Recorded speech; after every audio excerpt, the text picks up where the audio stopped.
Hvor mange gange er det efterhånden, du har været her? Ja, ikke? Ja. Ja.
Kom så, Colombia! Vi har vundet.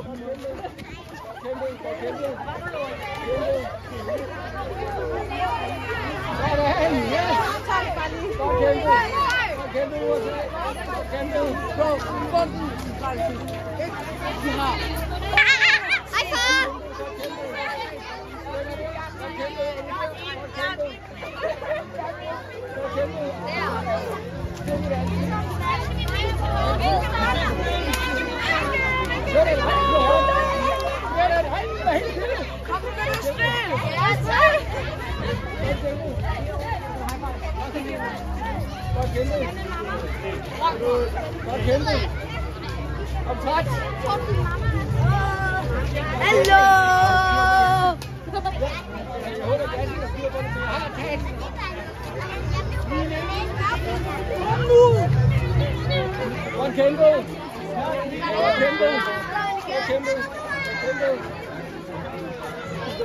Kurdistan!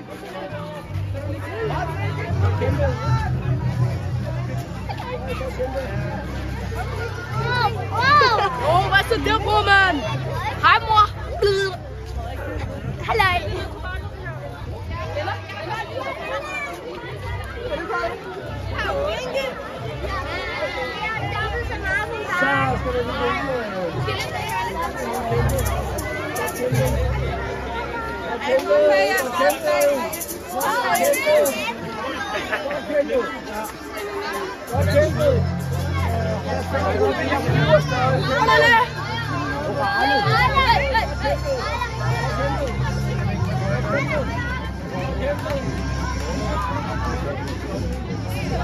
Kom så, England!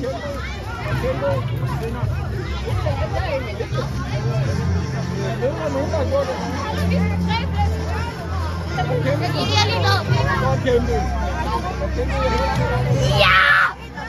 Ja! Hvad så?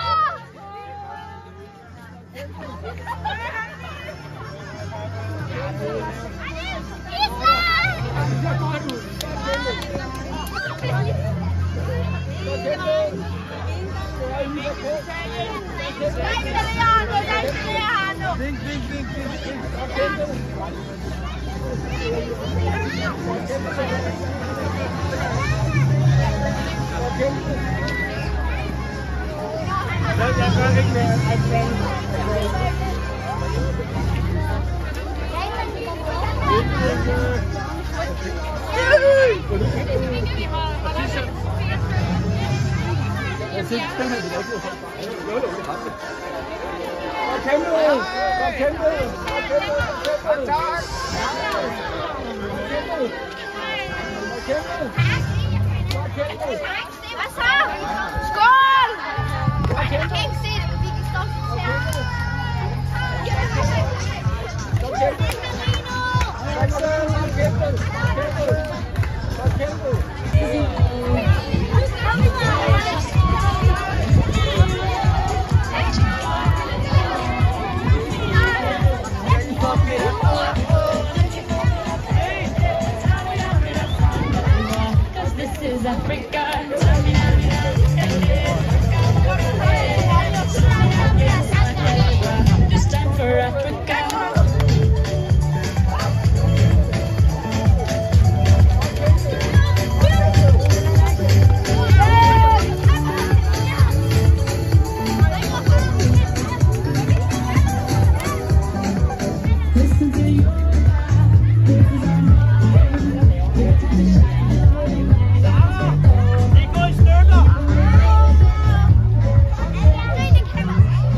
Okay, så skal jeg bede jer om de sidste kraftanstrengelser. Jeg ved, at I har kæmpet, I har sunget, I har svedt, fordi solen har skinnet. Nogle af jer har fået sår og hudafskrabninger. Nogle har vundet mange guldmedaljer. Nogle har vundet nogle guldmedaljer. Nogle har været vildt glade. Nogle har spist mere end 4.000 kiks. Og det er rigtigt, nu kommer hemmeligheden. Vi løb tør for kiks i dag. 4.400 kiks har vi fået spist. Det er jo også okay.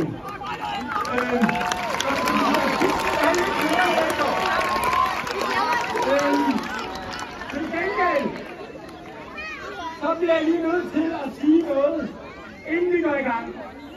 Og jeg har brug for alles hjælp.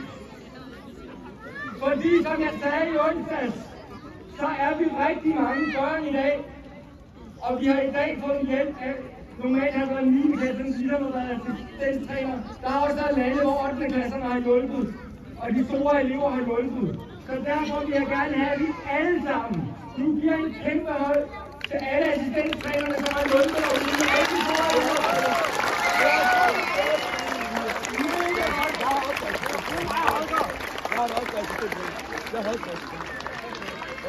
Det er her, der er ret sejt. Det er det, der har gjort mig glad 3 dage. Det er at se, hvordan vi hjælper hinanden. Så tak for det, Daniel Store. Jeg glæder mig for at de håber, bliver store og gør det sammen. Fordi det er det, der er kultur og tradition. Nu er det sådan. Og der var nogen, der spurgte mig, hvem har vundet? Det ved jeg ikke. Om det er tælt på liv og løs. Og man er ved at finde ud af, hvem der har vundet. Det er et kæmpe regneark, der kan gøre alt muligt op over 3 dages konkurrence. Så vi har lige lidt tid til nogle ting, vi plejer at gøre. Godt. Allerførst, så skal jeg bede den her fløj herovre om at komme med deres kampråb næsten en sidste gang. Jeg beder jer om det en gang mere. Men jeg tæller ned herovre, og så er vi klar med kampråb. Så er det ned. 3, 2, 1.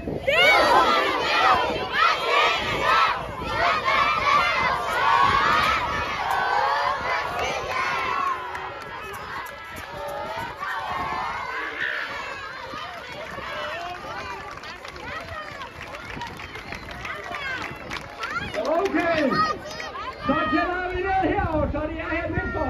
3, 2, 1, værsgo!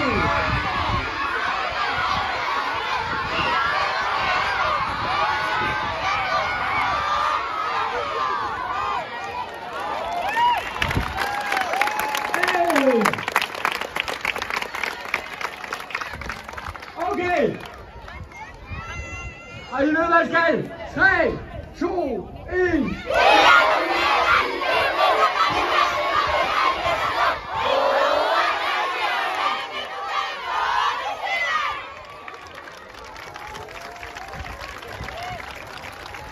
Og alle sammen, nu går vi taget til at lette på en gang. 3, 2, 1, værsgo!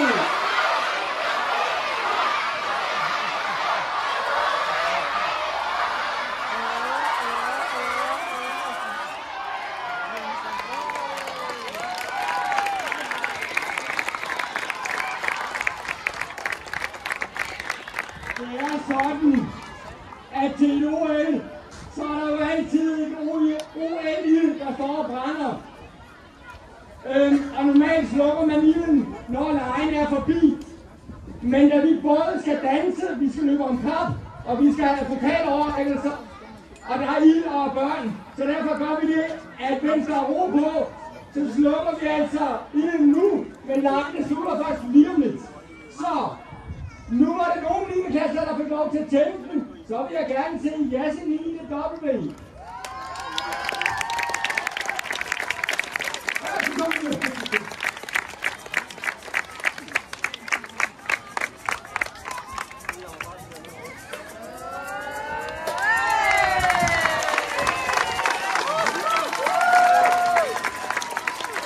Ja, mens den går ud. Listening tonight the weekend.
det sådan, at på det her tidspunkt, ja, resultaterne er ved at komme ind.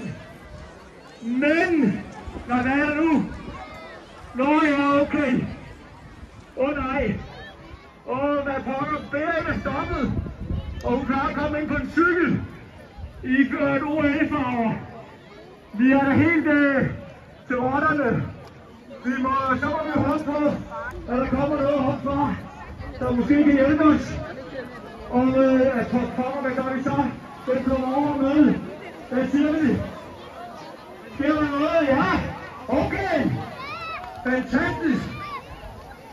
Der kommer simpelthen, som kan på himlen. Er det resultater? Jeg tager ikke gå derhen, vi venter lige til det er slukket. Og der er en hemmelig besked. Og for ikke at det skal være løgn, så står det i koder. Så jeg skal herover her. Okay.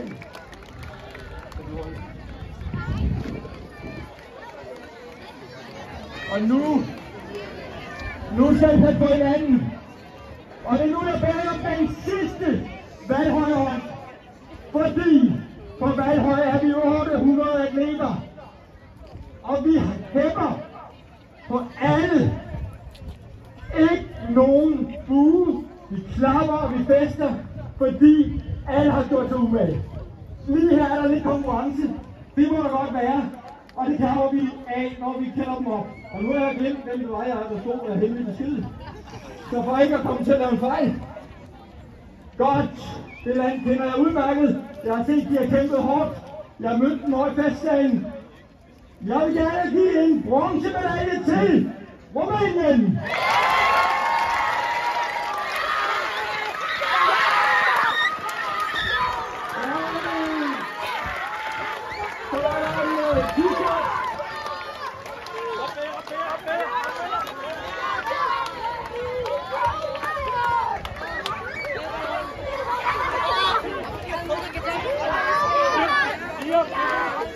Ja, okay alle sammen, lad os lige give Rumænien en kæmpe hånd.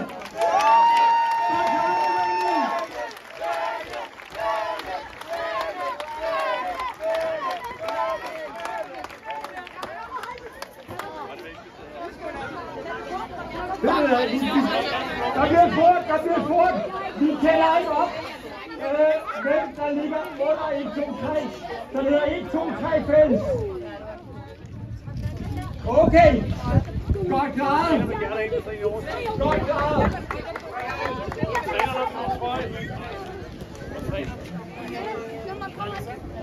Rumænien. Få lige så godt lige stille og tilbage til jeres plads. Okay.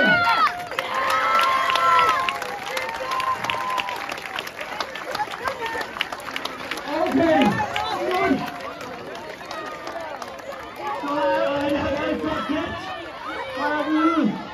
Jeg har været så tæt i top 10, at det er næsten uretfærdigt. Men dem, der har kæmpet sig til en sølvmedalje, det er det, der også OL. Det er... Nu skal jeg stå i vejen, så kigger vi rundt. Cuba!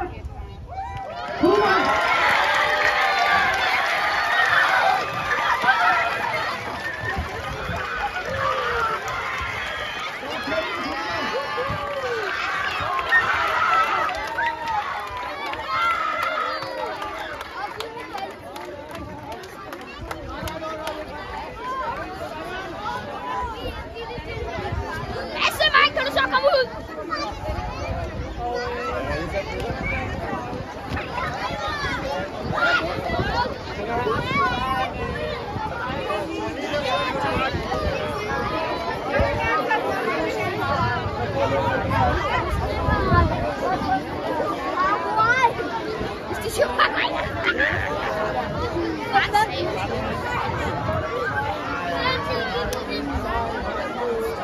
Og mens Cuba står deroppe, så lad os også alle sammen lige give Cuba en ordentlig hånd. Kom.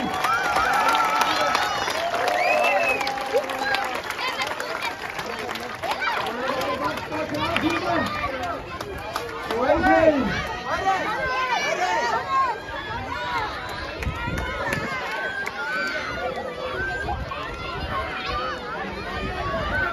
Okay. Vi har Og nogen har været inde og spørge, er det altid det samme land, der vinder? Nej! I år er guldet gået til Østrig!